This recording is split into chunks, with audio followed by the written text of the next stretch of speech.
Que tal, como están? Reactívase o sector da construción en Pontevedra. Dúas promotoras van construir 66 novas vivendas na cidade. En cuestión de segundos ampliamos. Isto é Pontevedras 10. Comezamos.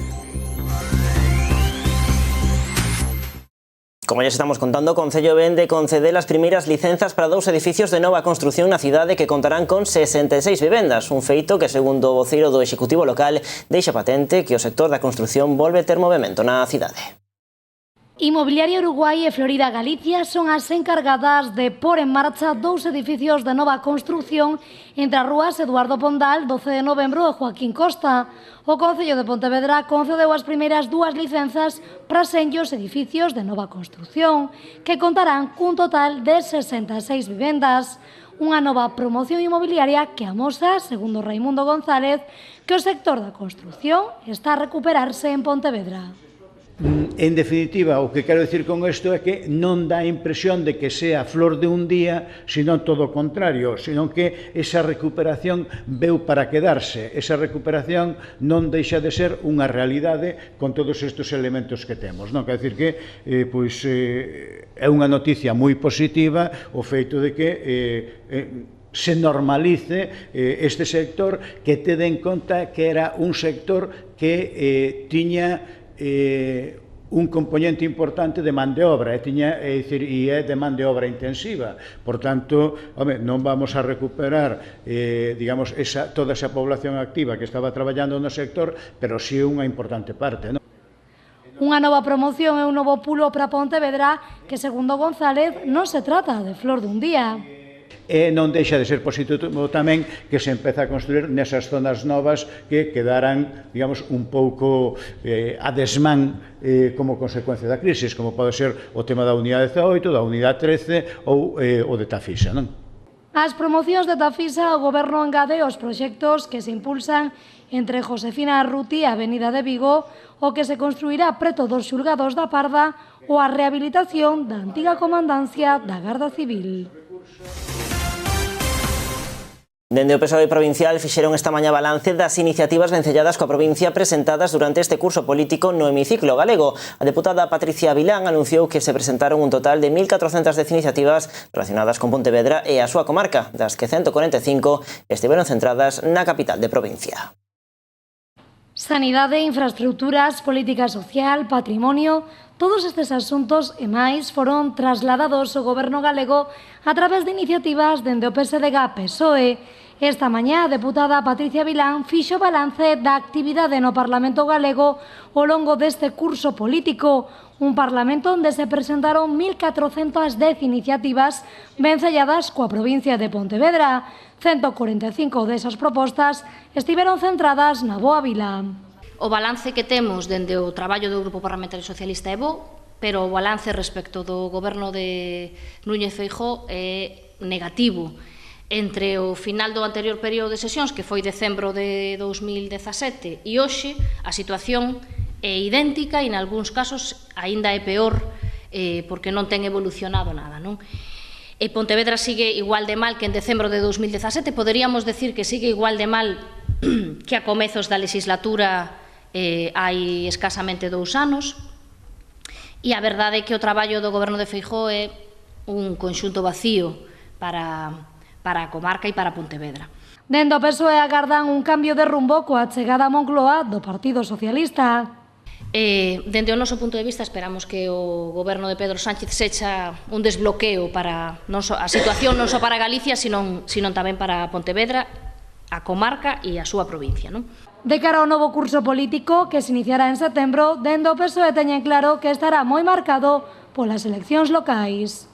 Neste período de sesións novo, o que vamos facer é levar ás comisións exclusivamente preguntas locais, cada un da súa comarca, para os temas que sexan máis preocupantes nese momento, pois debatilos. Por iso é importante ter armario de iniciativas para cada vez que ocurre algo, pois ser capaz de activalo en cada comisión correspondiente. Claro, entre que hai as mesas, están preparadas, non sei que, tárdase, pois algunhas xa están listas porque xa están colocadas neste período de sesións. O seguinte é moito máis curto, vai entre setembro e decembro.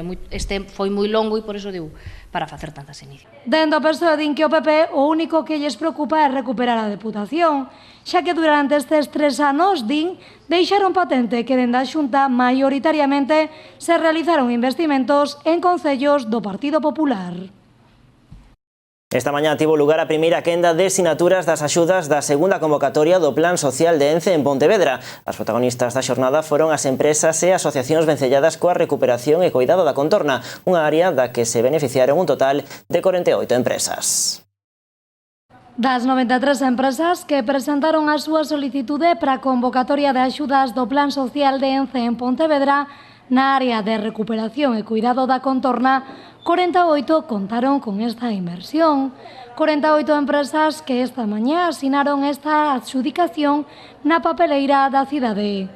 Lembramos que en total serán 300 os proxectos que recibirán axudas nesta segunda convocatoria, o que significa que contará con 70 beneficiarios máis que na pasada edición.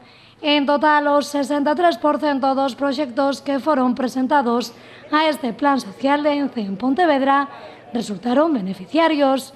Concretamente, 296 proxectos recibirán os 3 millóns de euros desta segunda convocatoria do Plan Social. Hoxe foi a quenda da área de recuperación e cuidado da contorna e mañá será o turno da área de apoio ao deporte de base. O alcalde e a concelleira de Deportes de Pontevedra recibiron esta mañá no Concello a Carla Goyanes e o seu adestrador. Esta moza de 17 anos vende proclamarse subcampeoa de España de 7,5 kilómetros de augas abertas, un resultado que lle abre as portas ao Campeonato de Europa Junior de augas abertas, que se vai disputar en Malta. E, bueno, por lo tanto, recibímola hoxe para agradecerlle, para darlle os parabéns e para felicitala polos seus éxitos deportivos, que son de todos os pontevedreses e pontevedresas. E bueno, eu espero que bueno, esta recepción para que conozca todo o mundo o seu traballo, non? Tamén que sirva para animala a seguir traballando de cara ao futuro, non? Sí, me hace mucha ilusión. De hecho, nunca me esperé quedar bien en el Campeonato de Europa, fue un gran choque para mí y ahora afronto con mucha más ilusión y con más ganas. Me veo con muchas más posibilidades de las que me podría ver hace un mes en el Campeonato del Mundo. Como día, ela ten que compaginar as dúas disciplinas porque cando cambie de categoría a nivel absoluto, o nivel dos 10 km absoluto, os últimos 1500 metros acábanse prácticamente a ritmo de piscina. O sea, hai moito nivel nesas categorías. Junior é un pouco distinto porque van 2 por país e tal, e, bueno, aí igualanse un pouquiño máis, pero a niveles absolutos, o nivel internacional é brutal en augas abertas. Mais agora que os 10 km é unha disciplina olímpica, entonces aí pelease todo o mundo por entrar. Unha plaza olímpica non se consigue todos os días, entonces... Víctor Loira, enfermo de Crohn, iniciará o 19 de agosto un novo reto. Vai percorrer un total de 1.320 kilómetros en 17 etapas polas que pasará por todas as provincias de Galicia, rematando o 4 de setembro en Santiago de Compostela. O obxectivo deste reto é o de visibilizar as enfermidades inflamatorias intestinais e contribuir á sensibilización social destas enfermidades non visibles. Visibilizar as enfermidades inflamatorias intestinais e contribuir á sensibilización social destas enfermidades non visibles. Ese é o obxectivo principal que busca Víctor Loira cun novo reto. Este pontevedrés, que na actualidade é enfermo de Crohn e conta cunha iliostomía, realizará un total de 1.320 kilómetros en 17 etapas que pasarán por todas as comunidades galegas. Unha andaina que realizará en bici e patín e que comezará o 19 de agosto en Pontevedra para rematar o 4 de setembro en Santiago de Compostela. E esta é un reto máis no que participa, neste caso, a persona que me acompaña a man dereita, Víctor Loira. Como decía antes, a SEI realiza este reto porque hai tanto colaboracións de persoas que sempre están aí acompañando para facelo posible, pero logo tamén institucións e tamén neste caso a empresa Janssen, que que logo nos comentarán eles cal é o seu nivel de colaboración. Todo o que se recade a través desta campaña irá destinado á axuda psicolóxica das persoas que padecen estas enfermidades e tamén á investigación.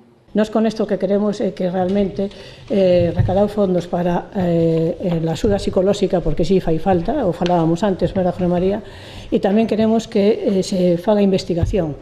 É unha enfermedade crónica que non ten cura a día de hoxe. E nos interesa moito que as administraciones, a sociedade nos coñeza, deixar de ser invisibles e que se faga investigación nestes terrenos. Na presentación desta mañá tamén estivo presente Pepe Solla, un cociñeiro moi involucrado con esta causa.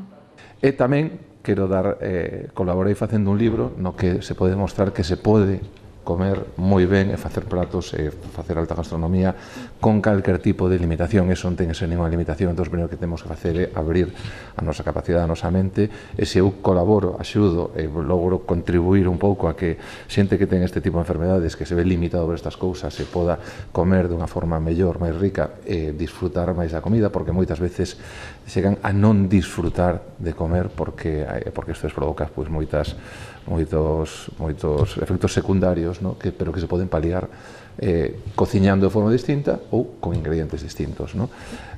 Así que esa é a miña aportación nesto.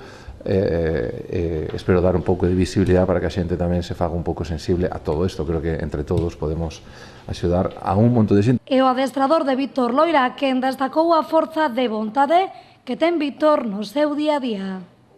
Y no sabéis las dificultades que puede tener una persona como Víctor, ¿no? Con su enfermedad, porque hay que estar psicológicamente fuerte, hay que estar mentalmente fuerte, hay que estar físicamente fuerte, ¿vale? Porque los perros, evidentemente los nuestros están preparados también físicamente muy bien, y yo creo que eso le ayuda, ¿no? Empezó aquí de broma y al final este año ya tiene unos proyectos que eso a mí me gusta. En cada etapa, Víctor Loira irá a un hospital do Sergas para dar a coñecer e facer uso dos aseos adaptados para as persoas ostomizadas que a Consellería de Sanidade da Xunta de Galicia instalou nos hospitais. Ademais, en todo este percorrido estará seguido por persoal médico que seguirá día a día todos os seus pasos. Bueno, pois así poñamos o remate a este tempo de actualidade en Canal Rías Baixas. A información continúa en canalriasbaixas.com e tamén nas nosas redes sociais. Vémonos mañá a partir das 9:30. Adeus.